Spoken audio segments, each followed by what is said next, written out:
For coming here tonight. We're going to get started with a short video just before we start. And Solveig's going to start that up.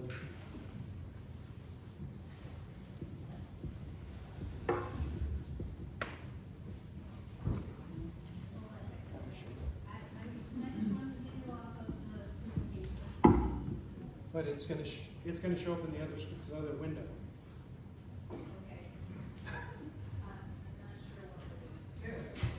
Yeah, there it is. Oh. Just an art job. So click that and hit right here.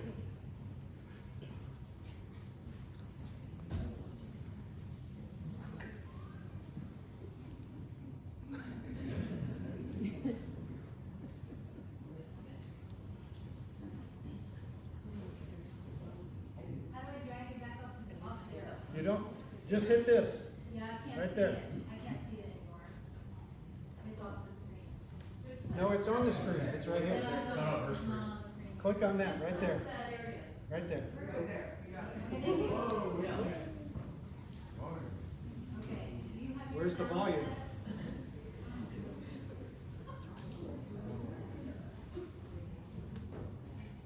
No volume. Yeah, did you test it? Yes, it worked. Oh my god, okay. Sorry guys, we just had a little technical difficulties. Always on.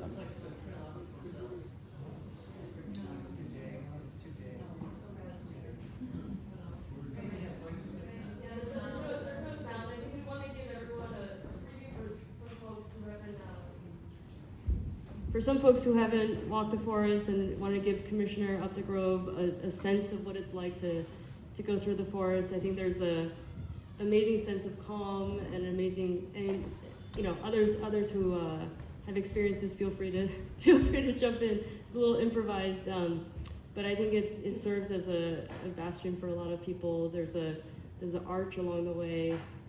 This is coming from the south side of Hooven Forest. Lindsay, I'm going to call on you if you want to add a few words also. I wasn't quite prepared. I'll jump in and improvise. I guess, Mike here. Hi, my name is Lindsay Crowfoot. I'll just introduce us to the south end of the forest, I guess. So, how do I begin here? This is a magical space, a magical place. What we're walking through right here is a legacy forest. Hopefully everybody here knows what a legacy forest is. If not, it is a forest of mature trees, not necessarily old growth trees, but mature trees that provide complex structure and biodiversity and all of the ecological function that we need for healthy, resilient forests. On top of that, it's a repository of culture. This is where people walk their dogs, where they spend time with their children, where they get away from the fast-paced world. As an Indigenous person, this is where I practice my culture. This is where I take my children to practice their culture. As a professor at Northwest Indian College on the Tulalip Reservation, this is where I take my students to relearn their traditional foods and their medicines and to reconnect with the land. This is a space for the community, for all of us to be able to come together and care for the ecosystems that provide for us, that provide for our plant relatives, for our animal relatives, for our clean water systems, and really help people be healthy. Healthy forests help people be healthy. And that's what I would say as an introduction.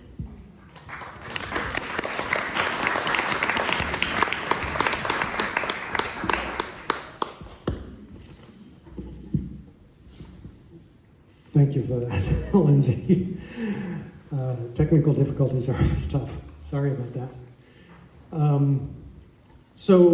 My name's Randy Whalen. I'm on the steering committee for Hooven Forest, and the other members, Solveig back at the computer, and Solveig Whittle, Rosa Wu, and then Jeff Ellinson is out there. Okay.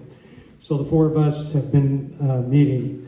Kyle Stone produced the video, and it really had wonderful audio on it as well. Sorry about that. Thank you, Kyle. And then I want to say many thanks to the Crystal Lake community for letting us use this wonderful facility. And thanks for the volunteers. I noticed there's quite a few people in here helping before the meeting started, and thank you all. So just a couple housekeeping items. So hopefully everybody's picked up a green card and filled it out so that we know you are here, and we'll, if you're not already, we'll sign you up on the email list. We're sending out a monthly newsletter and any other information we have. So we'll add everybody to that list if you sign up. So as you've seen, there's refreshments, there's coffee, tea, cookies, some other pastries here, which just look wonderful. Thank you for bringing those. And then I want to say, please help us keep the clubhouse clean. We'd like to keep using this space, and so we want to be good neighbors here. So before you leave, take a look around, pick up anything that's down, and we'll leave it as clean as we came into tonight. And then there's a garbage can over here, recycle, so if you have anything, it can come right up here. And, bathrooms. There's 3 bathrooms in the building. There's one in each corner, and then there's one upstairs if anybody needs to use the facility. And then one last thing, there's a lot of chairs, and we could use a little help for volunteers to break down chairs, and if anybody can stay a few minutes after the meeting's over, we'd appreciate that. And then to our agenda. So first we're going to start with a brief overview of the forest, and then we're going to hear from our newly elected Commissioner of Public Lands, Dave Upthegrove, and we're looking forward to hearing what he has to say. And lastly, we'll have an opportunity for Q&A and discuss, as we can with this large of a crowd, what we can, how to best protect this forest. And that's what I have to say. So at this point, now I'm going to have Solveig come up. She's going to talk a bit about the forest and get us started there. So we're going to trade places now.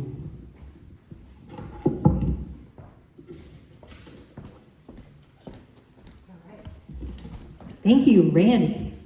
So we are going to do an abbreviated version. How many people, just out of curiosity, how many people were here the last time we had a meeting at the end of November? Nice. So we have a lot of new people. That's exciting. Maureen, you're not allowed to whack the commissioner by mistake. I was just commiserating with it. Oh, okay. Yeah, we're not going to rub it in too much that he didn't show up. We are actually super excited to have Commissioner Upthegrove here, but we're not going to mention that again. Just to give you an overview of what we're talking about, because many of you are neighbors from this community. Most of you probably are. So we are over by Crystal Lake. That above Crystal Lake is the bog, which has a little lake in it. That's our wonderful heritage bog for Crystal Lake. We also have another bog over here called Hooven Bog. And some of you may not realize, but Randy Whalen, who is on our steering committee, was very instrumental in having Hooven Bog preserved. So we really appreciate his expertise. And right smack in the middle, also all the way over on the right side is the Paradise Valley Conservation Area, which is owned by Snohomish County. And it has walking trails, and it also has a conservation area that is not accessible. So what we really have here is about 1,400 contiguous acres of wildlife and habitat. And that is pretty significant. What we also have, and I'm going to talk about, is an interconnected watershed system. Okay. Let's go to the next slide, Randy.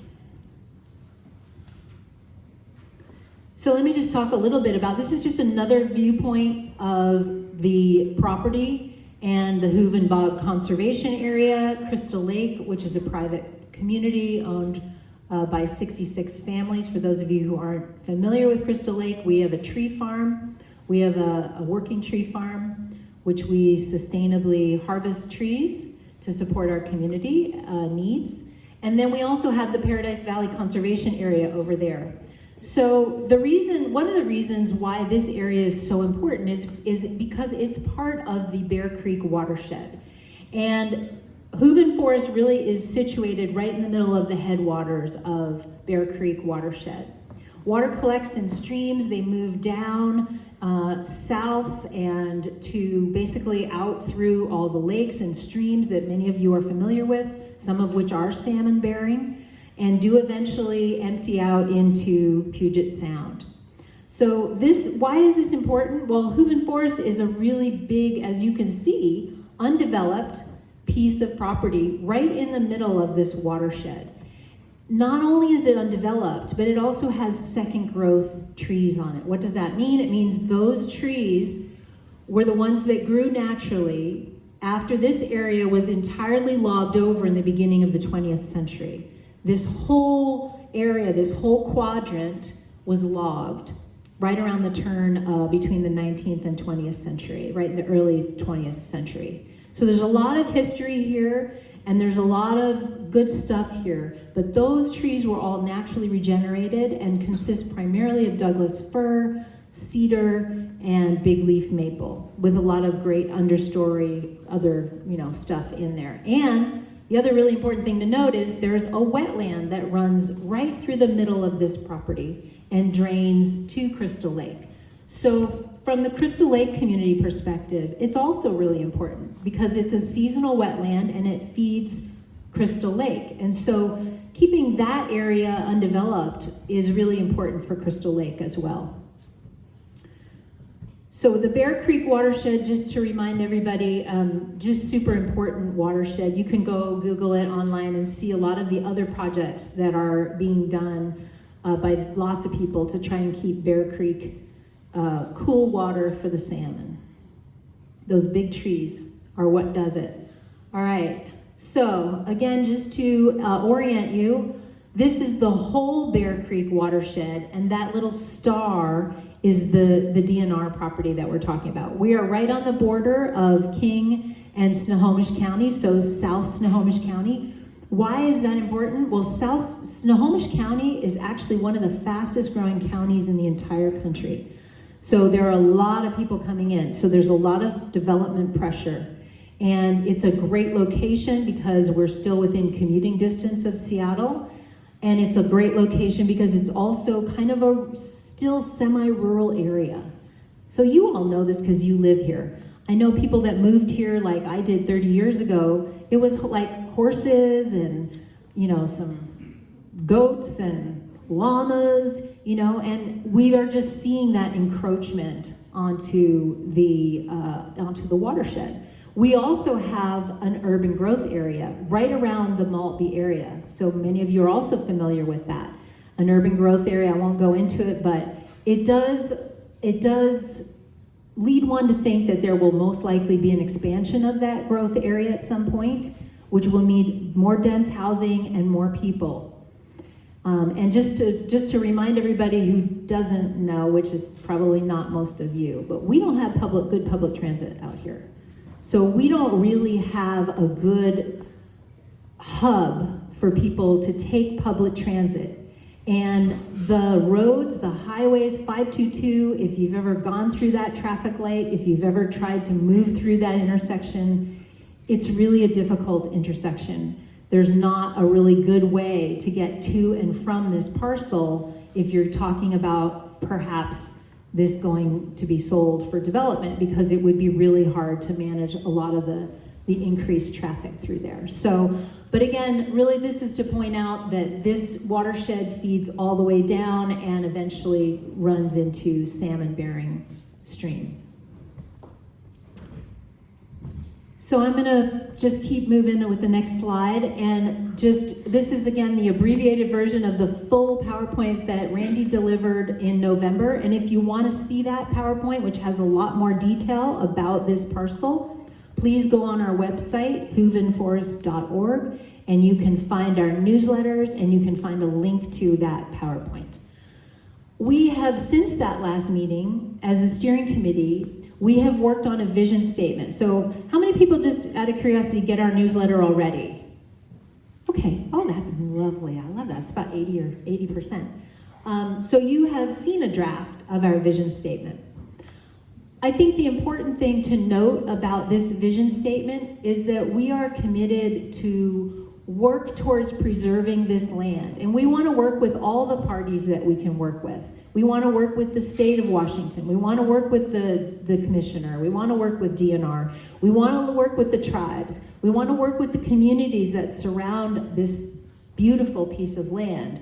We want to work with anyone who wants to work with us, who has resources, that's time, money, energy, to give to help preserve this forest, because we feel very strongly as a steering committee that this forest is worth more to the people of Washington as an integral, intact ecosystem than it would be as auctioned off for development or timber. And I've had many conversations with folks in the DNR before Mr. Upthegrove joined us as a member of Crystal Lake, and it's not a great parcel for them to log because it's really small and it takes a lot of resources to manage timber. We know that here at Crystal Lake. I'm a member of Crystal Lake because we do it, and we only harvest 15 acres every 5 years approximately. And it's a lot of work.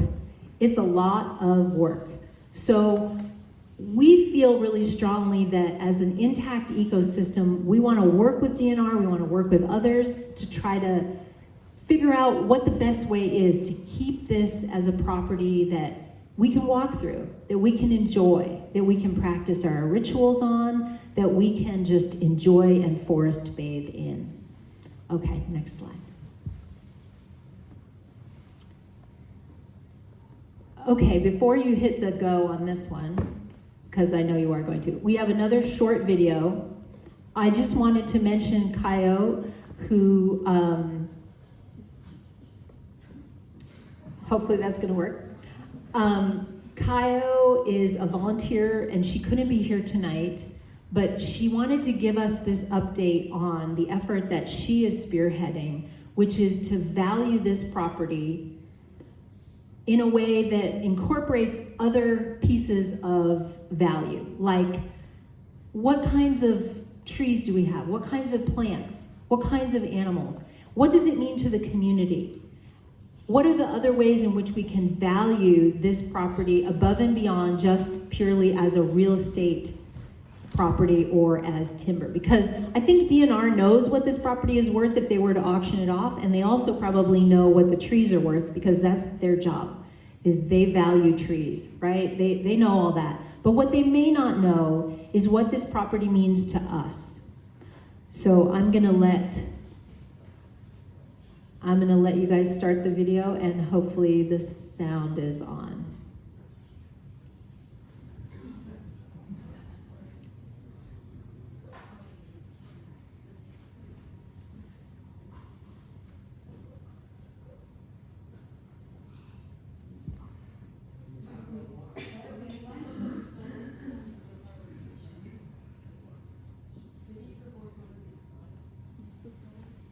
Did you check his sound? Like the settings?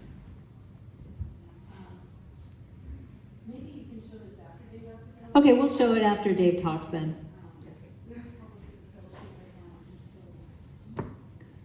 I do have one more slide before I introduce Dave.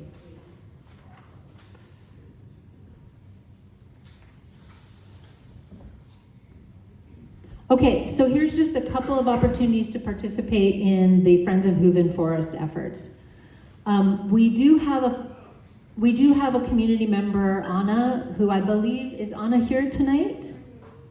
Anna is here in the mask over there, and if you are interested in her mindfulness sessions, they're going to be Sundays from 4 to 5:30 in the forest. From March 9th to April 13th, you can talk to Anna at the break. We also have the Hooven Forest Evaluation Project, which Kaio is heading up, and we can put you in touch with her. We also need social media content of the forest, so we do have a social media coordinator. Is Adele here by any chance? Okay, I didn't see her, so she may not have been able to make it tonight, but she does. We do have a YouTube channel, we do have an Instagram channel, and we do have a Blue Sky channel. So if you have pictures, if you want to write an essay, if you want to do a short video, please let us know. info@hoovenforest.org, and we'll be making you famous. That's a sarcastic comment. Probably we're not going to make you famous, but we would love your content because we need to get it out there and we need to get the message out there. We also are proposing a few summer activities. We'd like to do a monthly forest educational walk. That would be for all ages, including children. We also would like to have a summer potluck or barbecue. And we also would like to have a run through the forest to raise money. And this is the point at which I will also mention that we are going to order, we have not yet ordered it, but we are going to order logo wear. So if you are interested in having your very own full zip, 90% cotton Hanes hoodie in forest green with a magenta Friends of Hooven Forest logo, please sign up over there, grab an order form. Gail is going to help you out. We also are going to print little beanies with an embroidered Friends of Hooven Forest. I know beanies are really popular, you know, little stretchy beanies. So if you are interested in helping us, we're not going to make a lot of money off of these, but we're going to try to provide you with quality tchotchkes and make a few dollars off of it. Okay, Randy, I think we're just going to go to the last slide. Sorry about the sound. I had it working earlier. You know, that's how it works, right? You try everything out and then it doesn't work when you actually have to do it.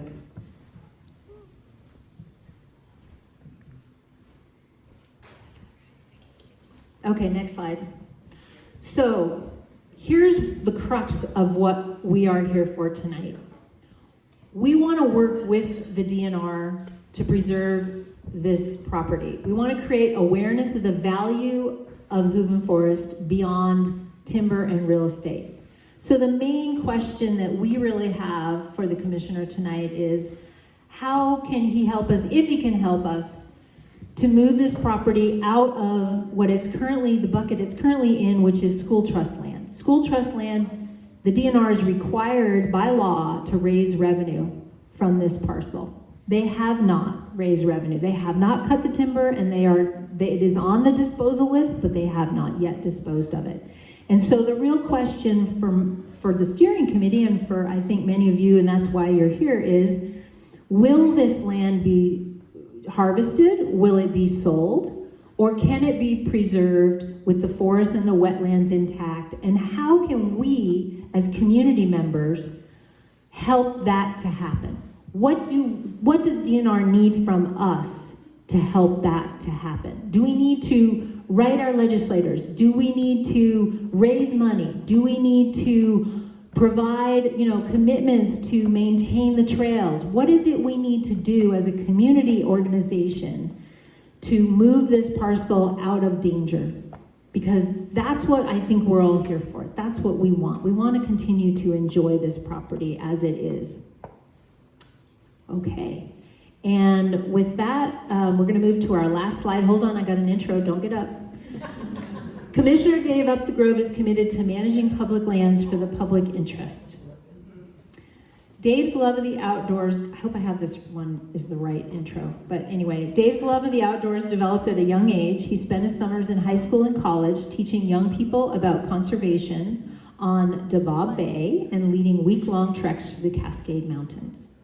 Before being elected to serve as Commissioner of Public Lands, Dave spent 12 years representing the diverse working-class suburbs of South King County in the State House of Representatives.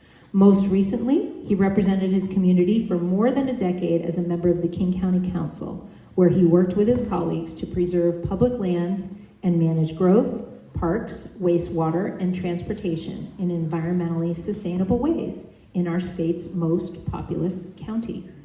As commissioner, Dave is focused on protecting clean air, clean water, and healthy habitat, continuing to improve wildfire prevention and response, and expanding recreational opportunities. He is honored to lead the talented and driven staff at the Department of Natural Resources, and he is proud to support these 2,200 employees as they manage Washington's lands and resources and meet challenges head-on with the strength, optimism, and determination that defines our state.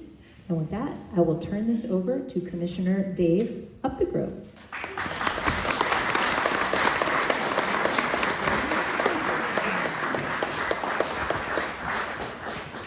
I want to bring Solvig with me everywhere. That was wonderful.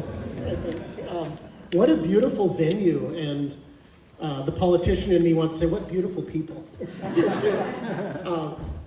I need to start with an apology. As some of you know, I was looking forward to joining you, I think it was back in November, and I screwed up the night and missed you all. And I really wanted to be here tonight because this is important to me. And I had the chance after my missed opportunity before to sit down with the steering committee on Zoom. And I want to thank Rosa and Randy and Jeff and Solvig for walking me through the details of this parcel. After starting with a story, I want to very briefly share a little bit about my priorities as a commissioner and values, a little bit about what it's like 6 weeks into this crazy new job, and finish talking about mature forests and specifically, finishing with a discussion of this parcel and how we can best work together. I'm here in my government capacity, not political, but so I'm not advocating voting for or against anyone or anything, but I want to share a political story looking back on a campaign because there's lessons in it.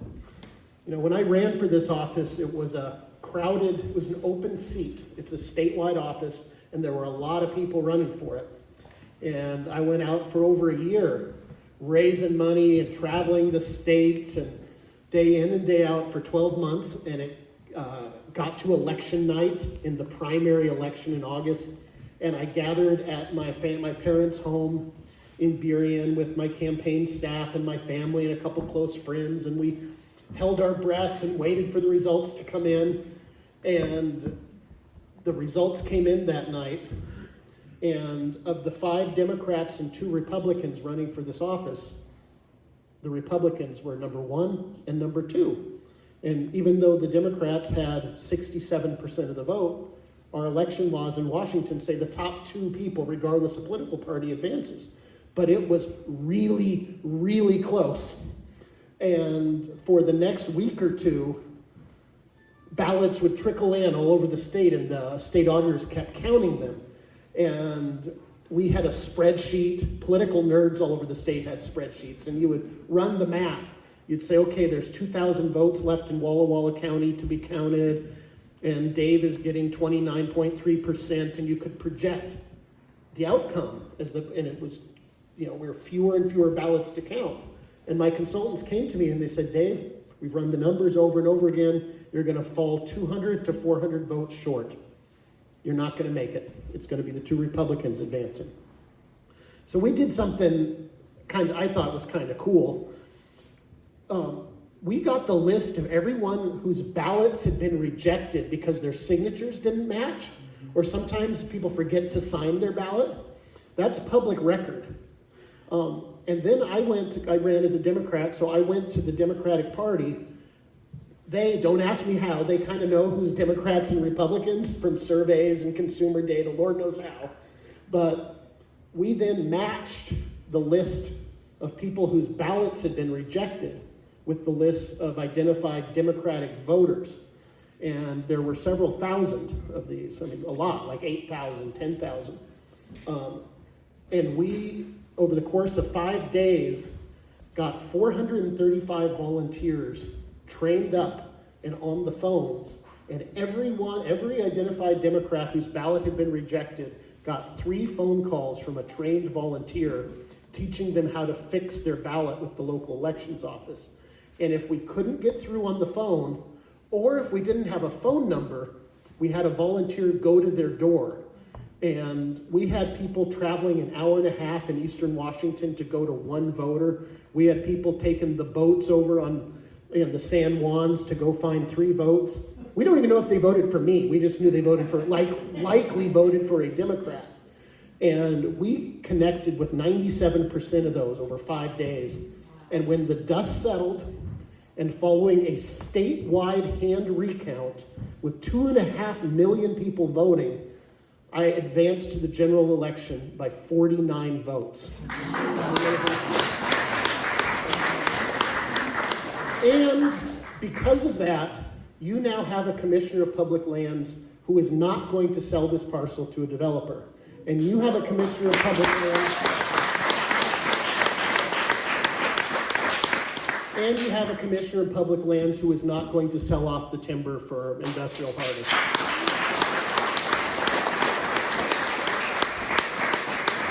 So we've bought us some time here, and I'll get to that, but I wanted to share, that's the punchline, I think. And the lesson is civic participation matters, regardless of who you vote for. Participate in your electoral processes, engage in your community. The outcome of elections matter, the outcome of civic advocacy matters. I'm 6 weeks into this, and it's exciting, I'm nervous, excited, feeling all the things. It's a big new responsibility as the director of the State Department of Natural Resources. The agency manages a couple million acres of timberlands, 1 million acres of agricultural lands. We're the largest wheat producer in the state. We manage nearly all of our state aquatic lands, and we oversee wildfire prevention and response for all wildlands, public and private. And with about 2,200 employees. In that nice introduction, Solveig outlined my priorities, and they're pretty simple. Protect our clean air, clean water, and habitat. Improve that wildfire prevention and response. And I think it's the old Boy Scout in me. I want to expand the recreational opportunities we have in our state for people to get out and enjoy our public lands. And in all this work, I think it's important to embed the values of environmental justice. And by that I mean making sure that adverse environmental impacts don't disproportionately impact low-income communities and communities of color, and that our solutions are fair and equitable and respectful. I also, in all this work, it's important to respect tribal sovereignty and strengthen the co-management role we have with our tribes. The values, I gave a lot of thought. This is my first time in a major executive position. I supervised a couple hundred people at King County for a couple years. And I think you got to stay grounded in values. And I gave a lot of thought to what those are. And the number one value I want to lead this staff with is the value of respect. Within the agency, it means respect for one another, regardless of position. But really, it means respect for the public we serve. Every person in every interaction. Even if people aren't respectful to us. And that sometimes happens as an elected official, and I'm used to that. The others that goes along with that are professionalism and integrity. How we do our work matters. It's not just the outcome. It's, and particularly now more than ever, showing that government in a democracy can work in an ethical and professional manner. And finally, last but definitely not least, is the value of joy. Whether you're in politics or business or you name it, too often we just put our heads down, we're grinding through our daily jobs, and you only go through this life once, and we spend a lot of it at work. And so I want employees at this department, and I want myself to find joy in this work. And a lot of that means the friendships you make in the community. It means the opportunity to learn. It's the thing I love about this, constantly learning. And it means, hopefully, I have this fantasy, it means getting out and enjoying the lands and waters that we manage. So those are the kind of core values that I want to lead with. For me, part of protecting our clean air, water, and habitat means managing our publicly owned state forests in ways that are not only economically sustainable, but also environmentally sustainable. Every definition of sustainability includes sustaining the biodiversity. And that's why on my first day in office, I stopped the practice of bringing forward these structurally complex mature legacy forests for sale. And we've paused those now.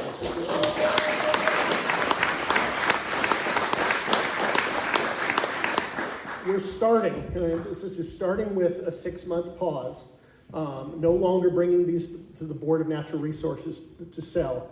And during that, the 6 months, we're doing two things. One, we're getting a better picture of where these forests are, how many of these structurally complex mature forests do we have, where are they located.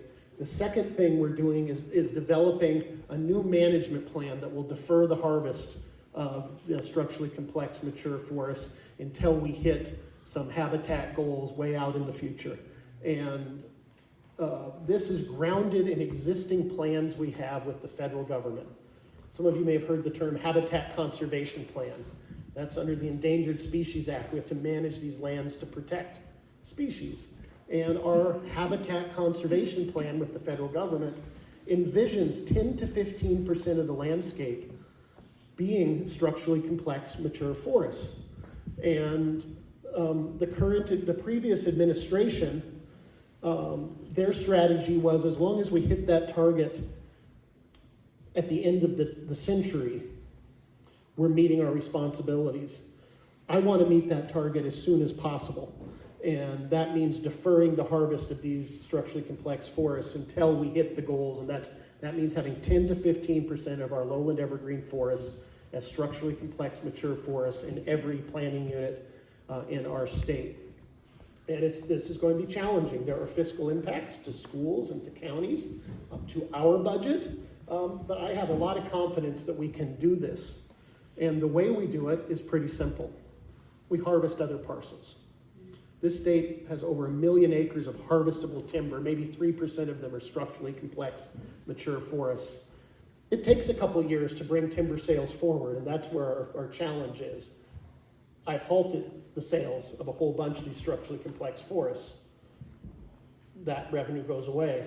It's going to take 2 years to bring other forests online. So we're working through this, and we're doing it thoughtfully, and we're talking to counties and school districts and environmental groups and even the industry to make sure we're doing this in ways that are thoughtful, that mitigate the fiscal impacts, that still meet industry needs.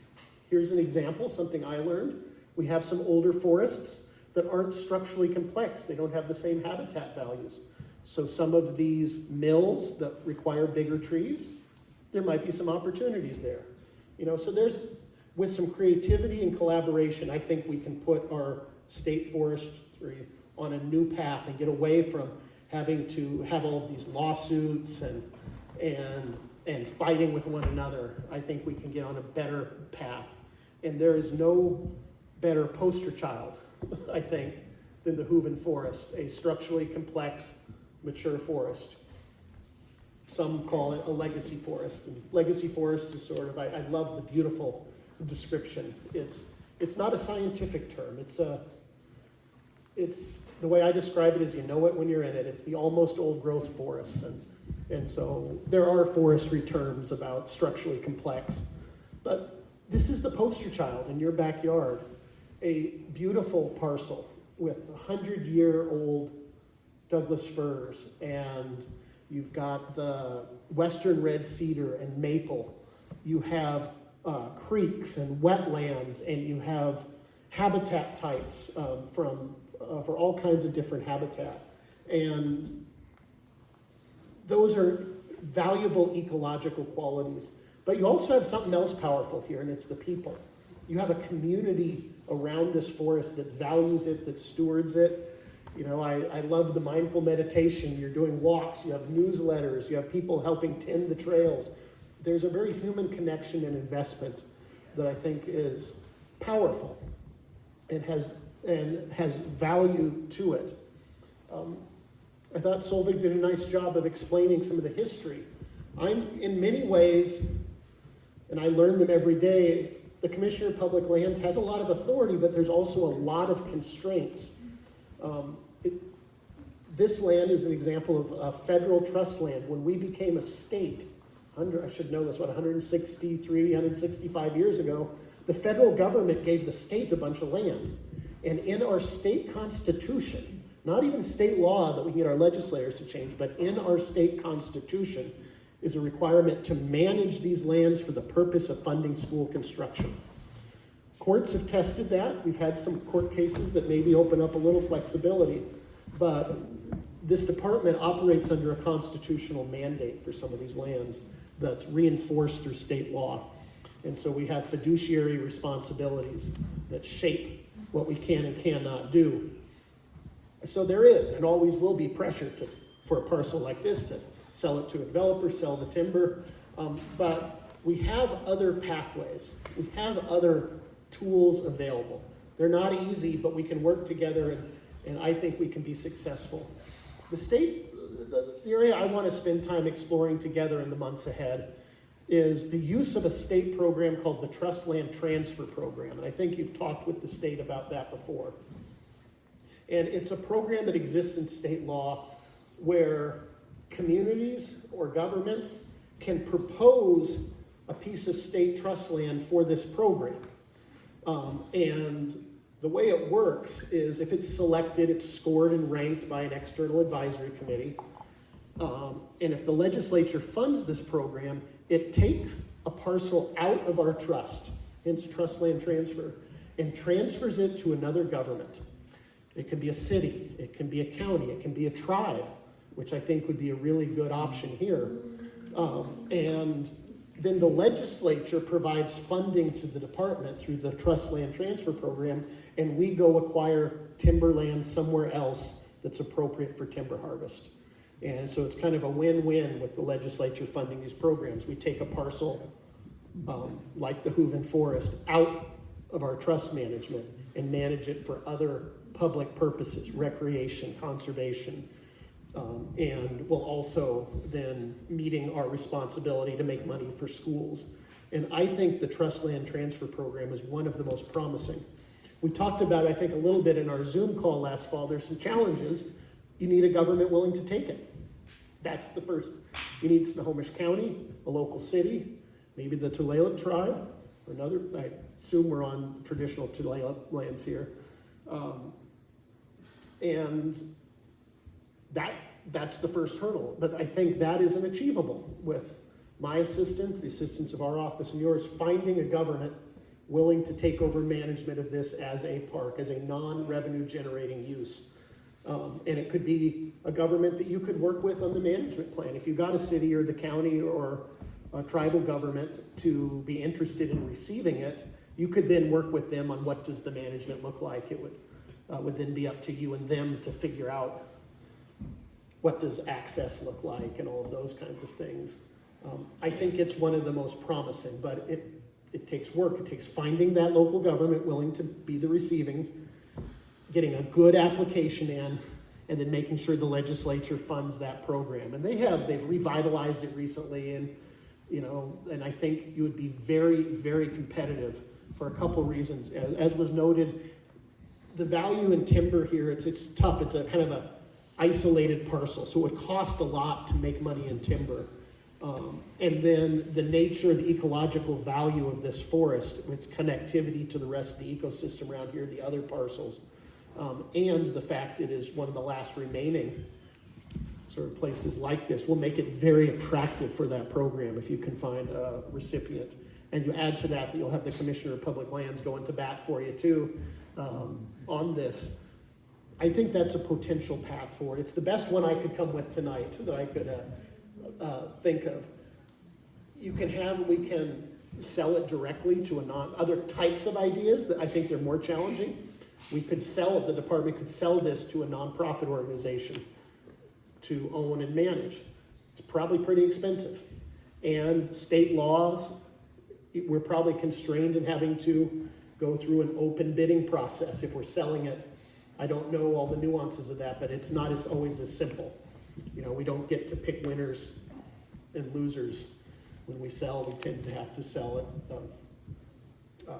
I don't know those details. I'm not an attorney and haven't got it, but let me just say there are sometimes challenges. It's not as easy as us deciding, and then we are required by law to sell it at fair market value. We can't hand it off to a nonprofit or sell it for $1 or lease it for $1 for 100 years or anything like that. Law requires us to sell it at fair market. So I actually think the Trust Land Transfer Program, although it has its own challenges, may be our best option moving forward. And applications are due in July, And I've already talked with my staff about this and would love to work with you, identify whether one of these governments, with some communication from DNR, if I can help with the politics of that, convincing a city council, a county council, tribal leaders that there's value in this with you. That's the best solution I can bring tonight. There's obstacles in all this, and when I think of, I'm learning in this job there's obstacles to almost everything. But when I face those, I always think of my dad, and a couple of you may have heard this story. About 15 years ago, my father unexpectedly lost his vision. He went blind. And one summer a few years back, I set my alarm clock for 4:30 in the morning. Yikes. And I drove from Des Moines up to Burien, scooped my dad up, and we drove up to Seattle. And we jumped into the cold water of Lake Washington, and we swam a half a mile. Then we got on a bicycle built for two, and we pedaled 12 and a half miles. Then, with my dad at my side, we ran a 5K. And my father, at age 75 and blind, successfully completed Seattle's Seafair Triathlon. And here's to that. And as we're coming across the finish line that morning, I realized my dad was demonstrating a powerful truth. And it's this: working together, we can overcome any obstacle. And I think that's what you're proving with your advocacy. And I want to work together with you to overcome these obstacles and challenges to make sure that this incredible piece of land is stewarded for its ecological values for generations to come for your community. And I can't wait to work with you on that. And I would love at the end of my 4-year term to look back and see that we've accomplished this together.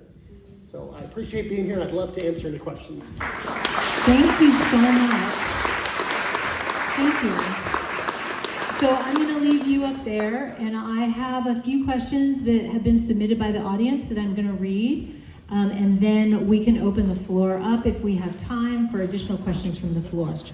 So I know everybody's got to go get some more coffee and tea and yummy things. Please feel free to do that because we don't want to have to take them home. So question, what was the end result of some of the DNR policy votes and changes before your term began? I think I know what that's getting at. For way of background, the Department of Natural Resources kind of has two legs to our stool. There's the commissioner and there's the Board of Natural Resources, a 6-member body in state law that sets the policies and approves land sales and timber auctions. The power of the commissioner is setting the agenda, meaning I have the power to not put something on the agenda for sale. But that is the body that sets policies. The previous administration and the current board, except for me, really prioritized these structurally complex mature forests, particularly in the end of last year, and November, December, and January before I took office, many parcels were brought forward and sold off. About half of the remaining structurally complex mature forests in the Elwha watershed, for example, were sold off in November, December, January. And I wish I had a time machine and could go back. And we looked very carefully at what tools I had as commissioner. And we concluded that if I tried some administrative gimmick or something like that, the odds were I likely would not be successful. Because once that Board of Natural Resources has approved the timber sale, then all of a sudden other people have rights. Once it's auctioned and there's a contract, those timber companies have contractual rights. And so even if I tried administratively to pull something back the next day, there'd probably be litigation, and our attorneys say we probably wouldn't. We might, but we likely wouldn't lose. But even more importantly, I'm counting on this Board of Natural Resources in 6 months from now to help me pass a permanent new policy relating to structurally complex mature forests. I need their support, and I think I can get it. I need one vote. The 6 people on there, the governor, the commissioner of public lands, the superintendent of public instruction, and the three of us are supportive, and you need 4 votes. And the other 3 are a representative of the counties who makes money, a representative of the University of Washington that makes money, and a representative of Washington State University. Those are the trust beneficiaries. And I think if I went to war with the board asserting unilateral authority to try to undo their decisions, it would not be successful in the long run. I would like to set the Department of Natural Resources on a new path, because I'm only going to be here 4 years or 8 years, whatever it is, and I'd like to, and I cannot put things on the agenda while I'm here, but I think we are better served by developing new policy into the future. Another thing the board did in December was clarify their interpretation of some policies. Remember I talked about this habitat conservation plan and the desire to get to 10 to 15%. There's been lawsuits over the last year suing the department from advocacy organizations who believe there's a legal responsibility to not cut these forests down until you have 10 to 15%. There's some ambiguous language in some of the policies, and so the Board of Natural Resources took a vote to affirm their interpretation was that the policies don't require that. That they say as long as at the end of this habitat plan, at the end of not the decade, the end of the century, as long as we hit that. So they did some things to protect the department from lawsuits from environmental groups, and they very quickly brought forward a lot of older timber sales. And I want to go in a different direction, but to get there, I need to work with that board. And I think we can get there by showing a pathway that there are other timber harvests, other timber parcels we can harvest. But I was handed, pardon my crude language, but some folks I thought stated it well, and they said I was handed a turd when I came into office in terms of some things that were done right before I got into office to strengthen one point of view. And now that I'm in office, I'm working on how do we move in a different direction and do it thoughtfully. I thought about different approaches. I watch the federal government right now where we have a leader of the federal government that's taking a different approach to change management. I'm being diplomatic here. But I could have gone in and fired all the leadership at DNR and hired a bunch of my friends who were loyal to me personally, and I could have declared war with the Board of Natural Resources, and I could have done a lot of things. I don't think that would be effective, and I don't think it strengthens our civic institutions. So I want to lead this department through changes, not blow it up. And I think in the long run, that's going to get us much more sustainable, positive environmental policy, which is what my goal is. Thank you. So the message that I heard was if everybody here Googles Washington State Board of Natural Resources, finds out who's on the board, you can send an email to them and express your support for Commissioner Upthegrove's policy to tell me the name exactly of the policy. I would wait. We're developing the policy Okay. right now. Well, you can express your support for structurally complex forests and describe that, the fact that you live near one and you would like to send your support to the board to develop a policy to preserve those structurally complex forests. Thank you. Okay. I'll give shorter answers here too. That's okay. You just send me the email. We'll make sure people get it. What is the plan for the animals if you sell the land? I think you can answer that really quickly. I'm not going to sell the land. There you go. And let me say, that's one of the reasons. There are impacts to a whole ecosystem we don't technically clear cut, but the industrial variable retention harvest can have impacts on the animals too as well.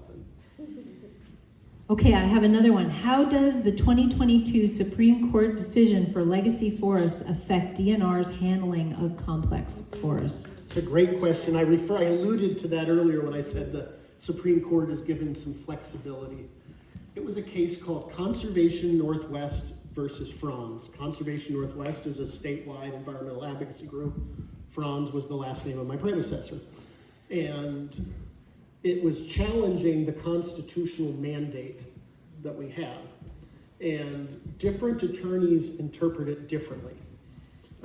It clarified some things that are important.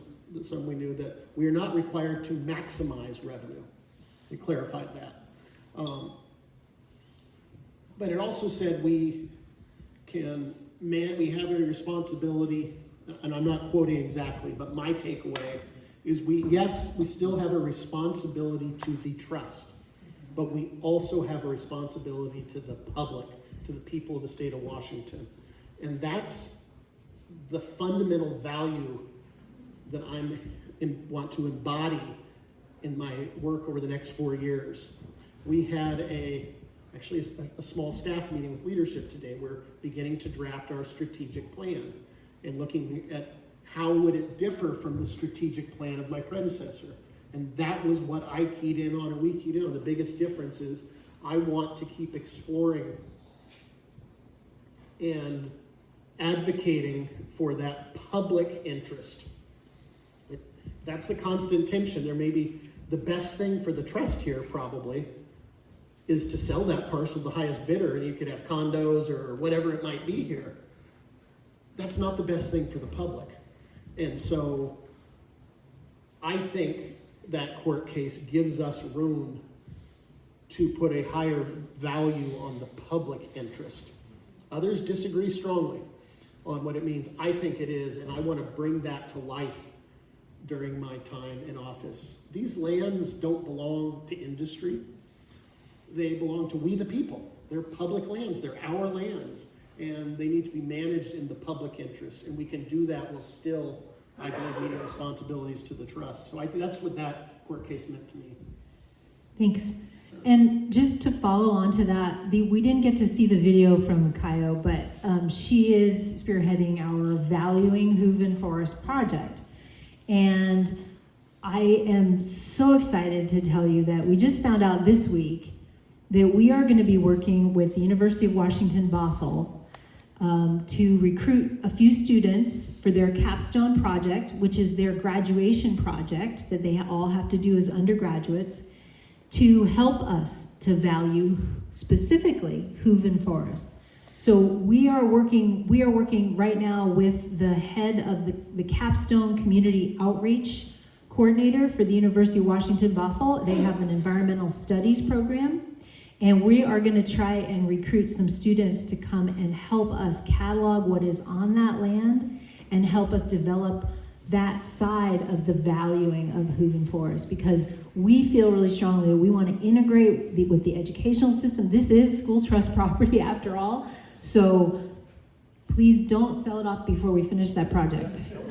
Well, I have another question here. What do you think of the state purchasing small DNR parcels and turning them over to local governments for carbon capture? Would you support a pilot program in Snohomish County? Short version, yes.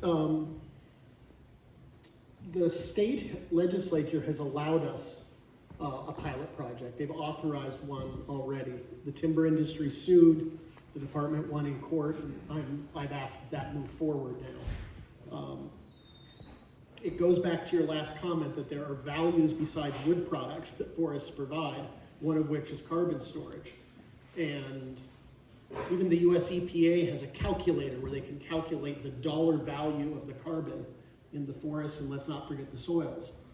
And the challenge is, how do you monetize that? If you're the school district, how do you get money? And one of the ways, so far, the one ecological attribute that we have markets in now is carbon. We have carbon markets on the West Coast where we can get carbon credits for doing things that are beneficial for climate.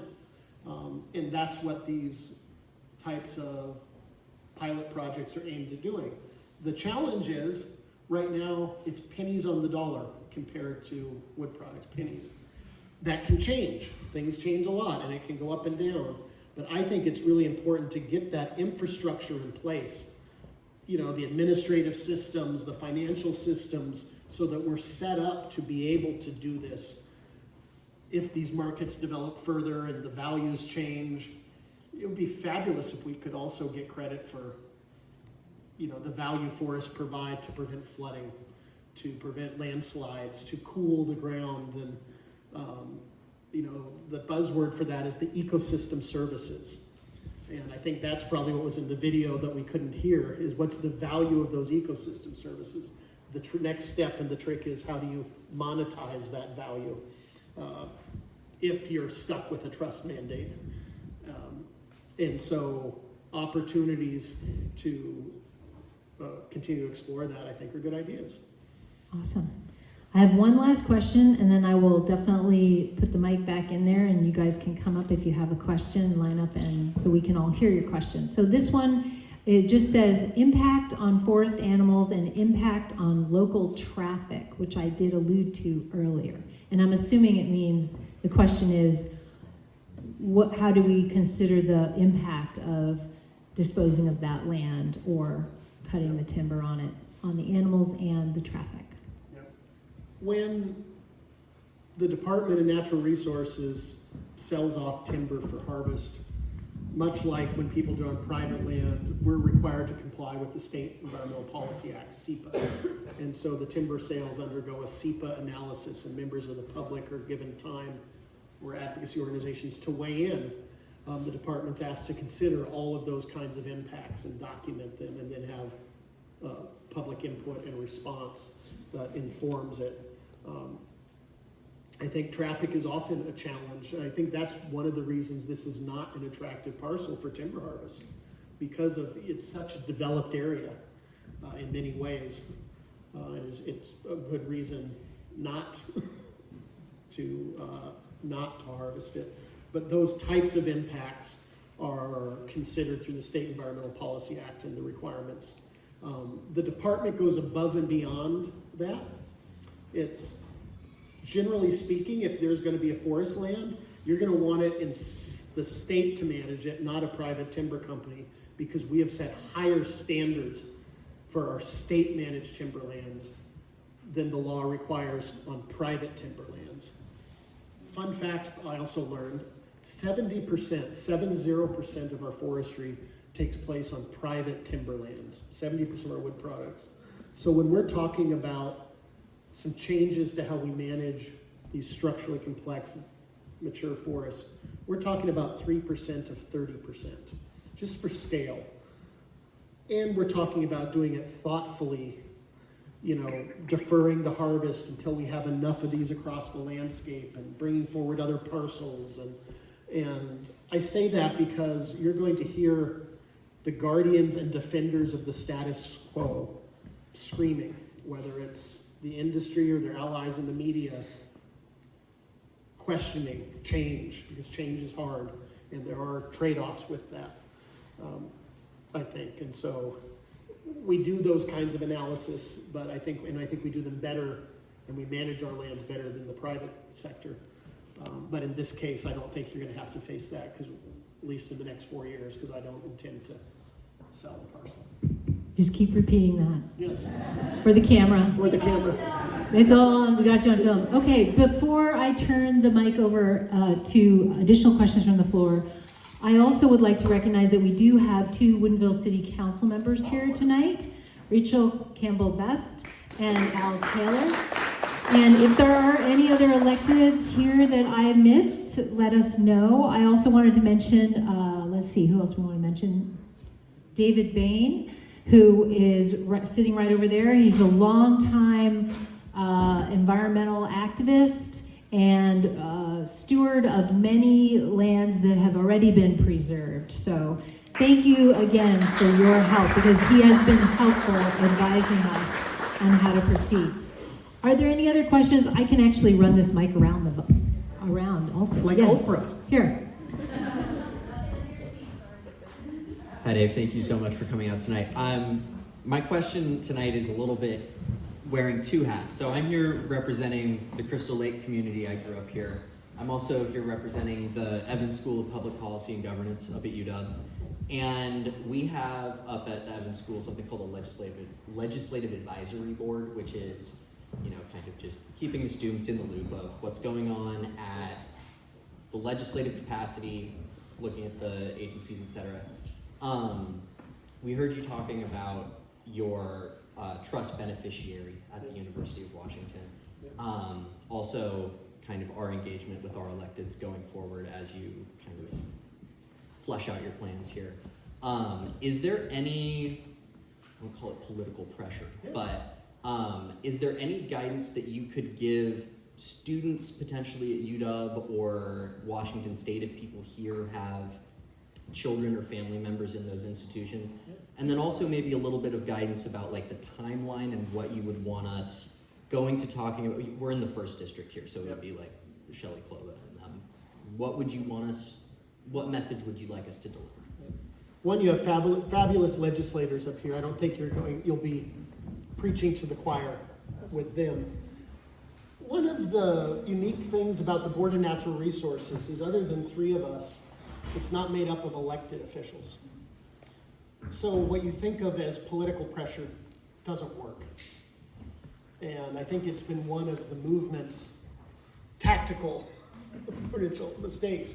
It's by statute, it is the dean of the College of Forestry at the University of Washington, a gentleman named Dan Brown, and it's the dean of the School of Agriculture at Wazoo. These aren't folks who answer directly to the voters. Doesn't mean they're not good public servants who are accountable, but when you're an elected official, even if you don't admit it, in the back of your head you're thinking about, oh God, am I going to get reelected?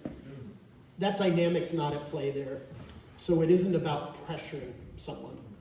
I think it's about good information and quality over quantity. And so, in fact, I think some of the advocacy has backfired.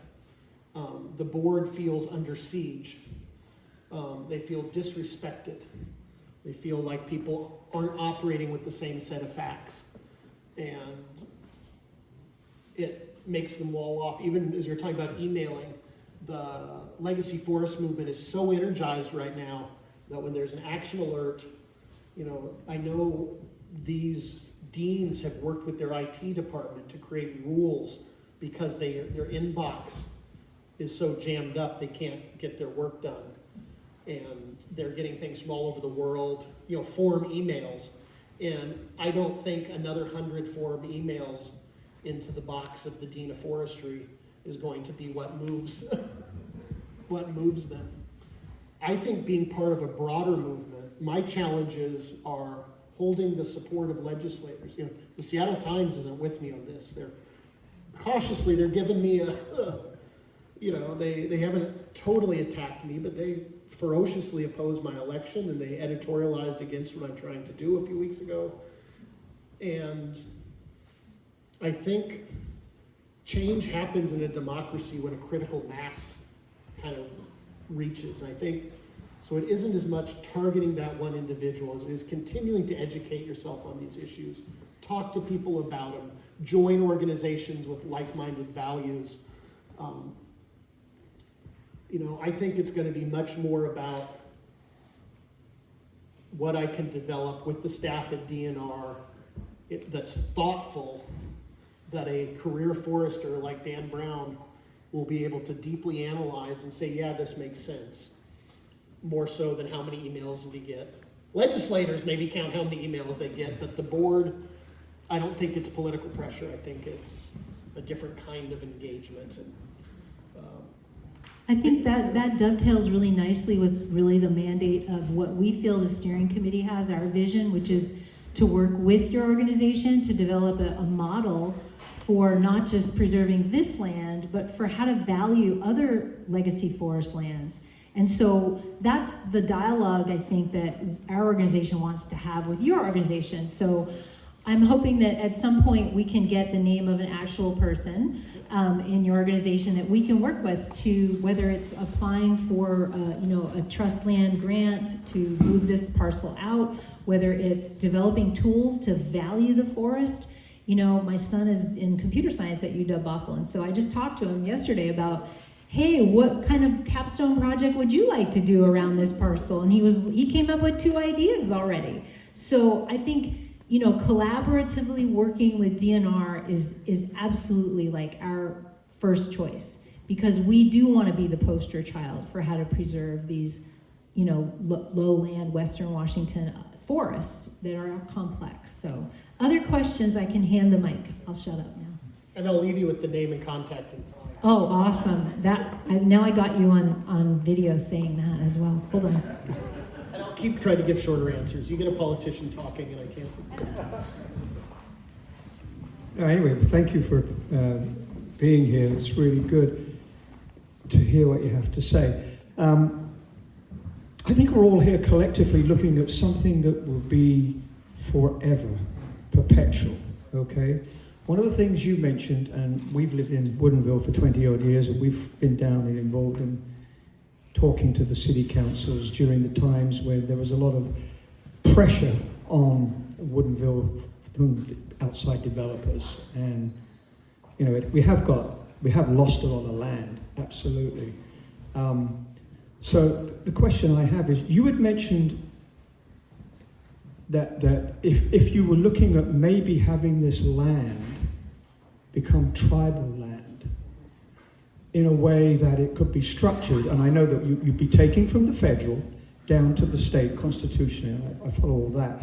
But if you were to go one step further then, if we have the poster child here, okay, and if we got the backing of the indigenous people that were here before, that also understand the value of this land, okay, I think that might be something that we could really, I think we could really get a lot of value out of that and a lot of progress, because it goes back to the roots of what everything doesn't stand for here, right? We have deer coming through our property, you know, every morning. We have they're coming up from where we live, a few miles south. They're coming into Hope. They're coming into this place. We know that forested area. There's a lot at stake here, and I think if we went back, it's almost like you actually really do go back to an initial grassroots movement where you're identifying with the people that could really understand it, and then the likes of us, you know, that came here several hundred years later, we're on it too, and we appreciate that. I think that might be a very good idea, what you've mentioned. I love that. If you remember, the tribe is a government itself with a tribal council that makes their decisions based on their interests as a sovereign government, and so we would need them to agree. Would that impact us? I mean, that would also be able to, 30 years from now, 60 years from now, we wouldn't be having to meet again to face issues. Nope. It would be the Department of Natural Resources giving the parcel to the tribe. We're done. And the legislature gives us money to go buy land. Or we could give it to the city of Woodinville, or we could give it to the city of Snohomish for managing, or not say the county, Snohomish County. But if we did that, it would go back in tribal ownership. That nation, the Tulalip Nation, would now own that piece of property. The Department of Natural Resources would have nothing to do with it at that point. And the tribe would come up with the management plan, and which hopefully would be managing it for its value in perpetuity. So it would be permanent, yeah. So have you identified other parcels that are similar to ours that we could kind of dovetail with? Yes, the applications tend to be separate for the trust land transfer program. In fact, those would be your competitors to some degree. There's a current list of applicants, and then that are scored and ranked, and then each year the legislature funds a certain, depending how much money they put into the program, they fund down the list. So you get an application in, you get approved as eligible, you get scored and ranked, you get put on a list, and then the legislature funds down that list, and you move up the list and hopefully eventually get funded. So they would be more competitors, not in a bad sense, but you know, it would be very non-traditional to take two parcels from different areas with different ecological issues and have one application together. I think it would make most sense is for this parcel for someone to apply for that program. And the first would be finding that recipient government who would operate it as a park or nature preserve or whatever the management plan is. I don't mean this as a joke, but if we sold it to the Indians, they could very easily turn it into a casino. Not if it was not, well, I think you could probably work that out in advance. I think you could, I would suspect. Okay, there's another question. But I don't know enough about federal law to know what. Was there a question over here too? Yeah, let me get to you first and then I'll get to that person over there. Yeah, this is just kind of a follow-on question about the application process. You mentioned they're due in July. It sounds like that's an annual date. Would you recommend getting in as early as possible? We're talking about doing an evaluation and maybe adding some detail to that application. Is it better to get all your ducks in a row and submit later, or just get it in? Or do you have any other recommendations about how to do well on that list? Yes, better to get the ducks in a row. Quite frankly, you have some time. You know, with the commitment I made to the camera tonight, I'm not selling this parcel for a developer or for timber harvest. And I'm here for at least another 3 years and 10.5 months. And so you've got some time. The most important thing probably is going to be finding which government will take it. And that may not be achievable between now and July. If it is, great. If not, we work towards next July. You know, it's like I said, it's not going to get sold off between now and next July, but I think it's having a thoughtful plan, ducks in a row, is more important. And then, I don't know tonight, but I have staff, and I'm going to make sure I leave the email, you'll have a good point of contact who can work with reviewing applications and strategizing with you. I'm happy to. You're getting a lot out of the guilt of me missing my meeting. Yeah, no leverage. But no, I would rather do it right than fast, I think, because there's not an imminent threat now. So in regards to finding a government body to take it over, has anyone explored just enlarging the Paradise Valley Conservation Area? Because it's literally adjoining, right? Would that streamline things at all? Is that, and I apologize, I'm not too familiar with the geography. Is that a county area or is it a? Yeah, that's a county, but it's actually not adjoining because Crystal Lake is in between Paradise Valley, and Crystal Lake is private. Well, there's a kind of hard question there then, but have you explored giving up a little Crystal Lake's property to adjoin them? Yeah, so here's the problem, is the property in between is a heritage, like class whatever, 1 or 2 wetland that you can't develop and you can't build over it. So Little Lake, which is the bog, which is just north of Crystal Lake. So the DNR property is behind us, and then Paradise Valley Conservation Area is over there, and the bog is kind of in between. So we have not explored giving that up. Yeah, I think that would be a really tough sell to the Crystal Lake community. One could argue it's ecologically contiguous. It is. Yeah. And I don't know that there's a requirement that a conservation area has to be contiguous. I think it's still a very logical conversation to have with Snohomish County. And if I remember right, there have been some initial conversations. I don't know that they were successful. Yes, we did have some initial conversations with Tom Teagan, who is now the head of not just parks, but now the head, I think it's like surface water management, and he's got a bigger job now. We did have some conversations with him a few years ago when he had some money from the Brightwater plant, and he was looking at potentially purchasing that and receiving that from DNR. And he chose a different parcel to purchase. And, you know, it's a tough thing because that's a very valuable parcel from a real estate perspective. So negotiating, we didn't ever even really get to the stage with the county where we could negotiate a price for transfer of that land. But it's certainly possible. But the problem with parks is, at least at that time, his priority was ball fields with soccer fields and lights, and the community was not super thrilled about cutting trees down so we could have soccer fields. At the time, just saying, at the time. I think this is an area where political advocacy at the right time can matter. If I understand correctly, your county executive isn't running for re-election, and you're gonna have members of your county council who are interested in that job. Ask where they stand on this. If this is important to you, let them know that. There's a lot of you in this room, and there's a lot of energy around this issue. And I think the county could be a logical partner in this effort. More so than a smaller city. The county has resources to manage property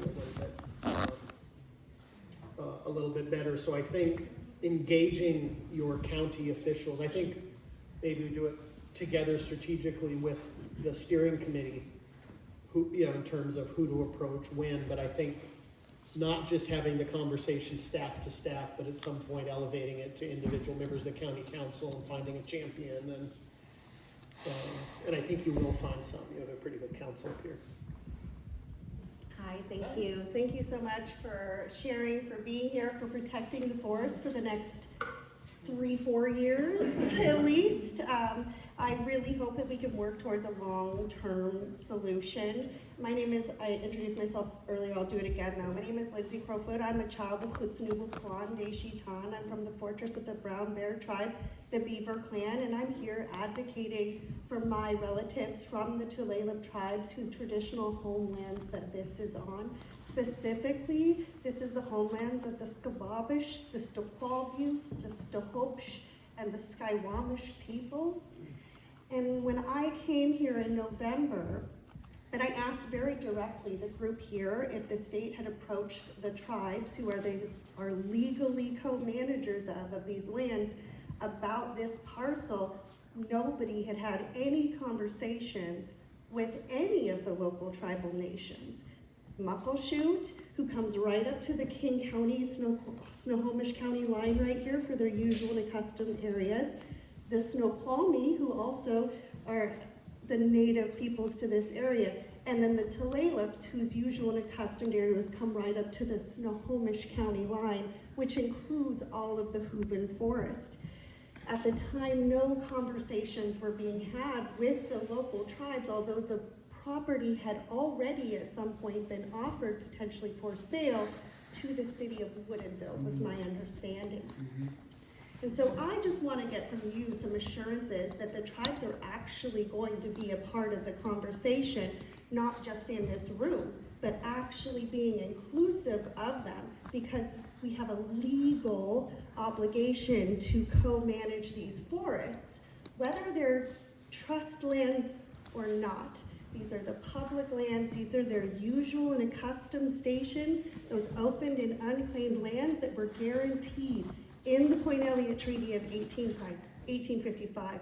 And it sounds like, since you just knew that this was Tulalip homelands, that you will be inclusive of those people. But again, now that I'm in front of you, I'm demanding that they be a part of that conversation.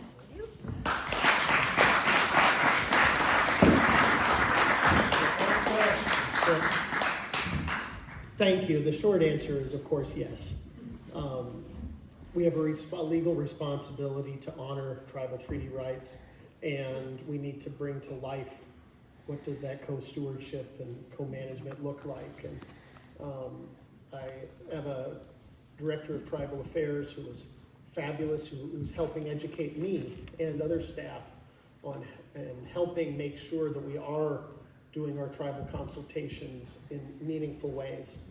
And the department's missed the mark. I think every state agency is not good at this. And it's one of the things I want to keep learning how we can improve doing it at the department. I haven't sat down with the Tulalip. There's a lot of tribes in this state, and I'm 6 weeks in, and I've been going around. I've sat down with maybe half a dozen tribal councils and leaders, and as we're just building it into my calendar, it starts with me showing that respect and coming to them and opening those doors so we can have the conversations then around specific issues when they arrive. I also think we can learn a lot. I think the department can benefit from some of this indigenous knowledge around everything from wildfire fighting to land management, and we need to approach these relationships with respect, I think. And I think there's an opportunity here. We're seeing I'll back up. The legislature very recently, I want to say 3 years ago, changed state law to allow tribes to participate in the trust land transfer program. And we've seen some very competitive applications. The Yakima Nation is getting some land that belongs to them back finally. It's a way to, I think, a very effective way to meet a number of public policy goals and responsibilities. So I would love it if, when the time is right, to appropriately and respectfully approach the Tulalip tribe about whether or not this is something they want to engage in. And, you know, whether it's the Snohomish County, whether it's the tribe, who knows, maybe Woodinville wants to make a park. I think finding that partner is going to be the first step, and even if the tribe is not the partner, they need to be consulted and engaged early in the process. Well, seems like a really good place for us to wrap it up. It's 8:30, and I don't want to keep Dave too much longer. I'll stick around for one-on-one. Let me just, before you leave, let me ask that you fold your chair. If I could ask those who are from Crystal Lake to help steward those chairs into the chair carts so that I have less to do, because I'll be here till midnight if I have to fold all these chairs. And could we please thank Commissioner Upthegrove for attending.